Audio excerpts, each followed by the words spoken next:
Hi, I'm here with Dr. Barbara Foorman, Professor of Education and Director of the Florida Center for Reading Research. Thank you very much for being with us today.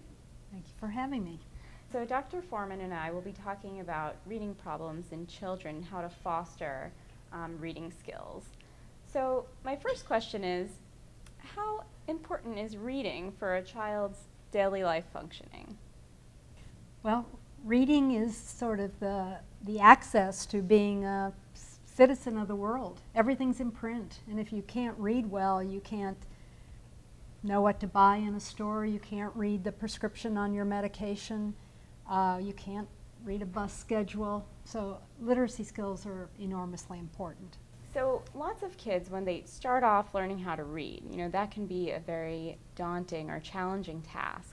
How does a parent know when their child is actually having reading problems that merit additional services or help?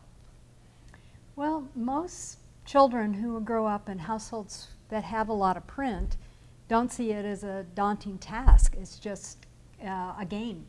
And parents are reading to them, hopefully, and as they read to them, children are very curious about what does that word mean. And some children actually learn to read all by themselves, but that's rare. So most children need some kind of instruction in what the names of the letters are, what the sounds are that the letters make, how you put that information together to blend into a word, and they also need to know what the meaning of the word is. So parents need to be sure that they're building their child's vocabulary by at dinner table conversations, talking about what a word might mean. Be sure not to talk down to the child, but actually use some challenging vocabulary in front of the child, and they will then be learning language at a much faster pace. So how does a parent know when their child is having extra difficulties with reading and can't quite pick it up from the usual activities? What are some clues that parents can look for? Well, the first thing is to make sure that the parent has good communications with the teacher, because it is hard to know if your child's falling behind, particularly if they're in a class with a lot of children who are way accelerated or way delayed. What is sort of normal? That's really the question. So having good home school communications is really important. How is my child doing? Are they keeping up with their classmates? Are they ahead of their classmates? Those kinds of questions should be asked right from the beginning, right in kindergarten, because you don't want your child to fall behind for very long. So if a child doesn't know their letter names and sounds by the end of kindergarten, then I think a parent should ask their teacher, my child doesn't seem to know this information, what's going on, to find out what's happening in the classroom. Because if they don't know their letter names and sounds in kindergarten, they will have to relearn. They'll have to learn that in first grade, but all the other first grade children will already know that information. Okay. What can parents do to help with their child who might be struggling a little bit extra with the reading? Well, parents should always read to their children. I think we forget about doing that. Actually, reading, as long as they'll let you read to them, is a great way to engage them in, well, it's listening comprehension, but it engages them in the meaning of words and discussion about what the meaning of text is. And if you can do that all the way through middle school, that's really great, by the way, because you continually want to build world knowledge and vocabulary knowledge. So parents can do that kind of thing, reading at home. I don't recommend that a parent actually become a child's tutor, because you don't want to disrupt that close connection. Reading at bedtime is fun, and suddenly you disrupt that by, okay, I'm your tutor now.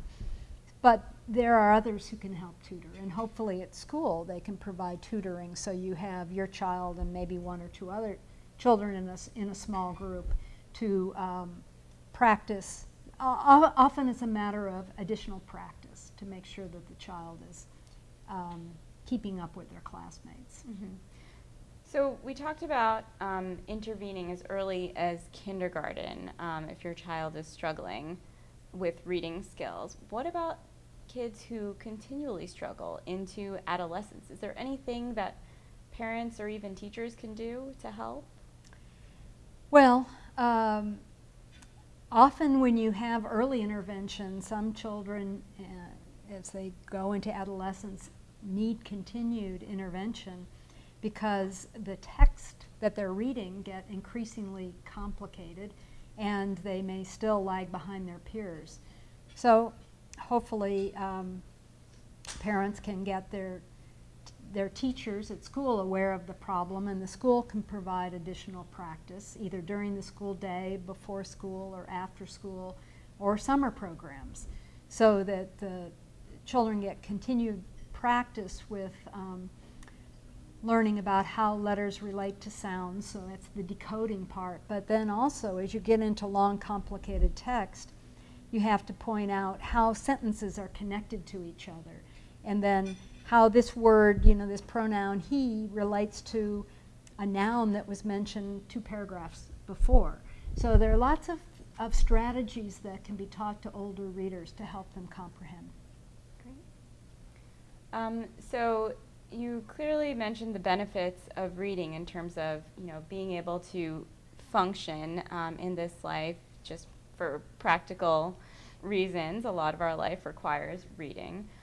What about in terms of the impact of learning to read on parent-child relationships or mental health? Can reading help with any of that? Yes, I think that sometimes we focus on behavior for behavior's sake, but often children, students will act out because they are behind academically. So sometimes if we can improve their academic skills, the behavior problems go away.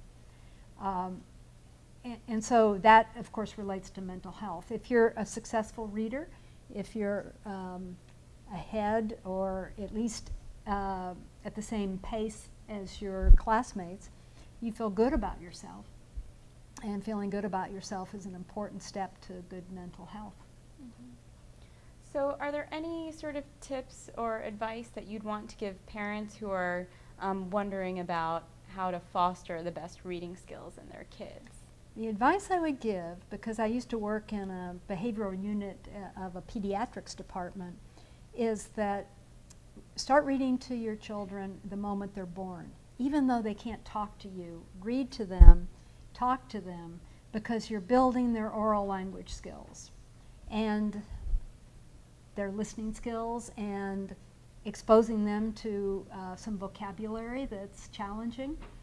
And it's an important mutual engagement. And then you can do that with books, but you can also do this just going to the grocery store.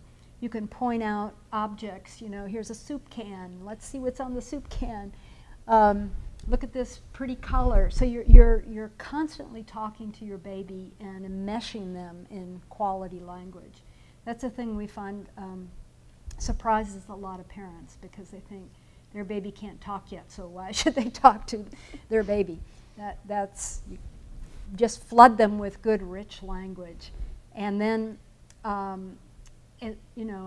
about 2.5, you read to them and they'll start asking questions about what you're reading.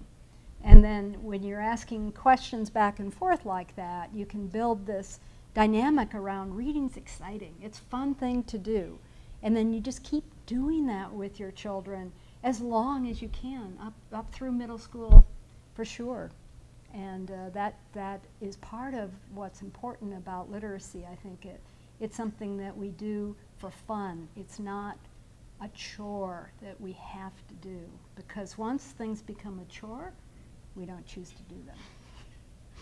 Well, thank you so much for all of your great tips and advice.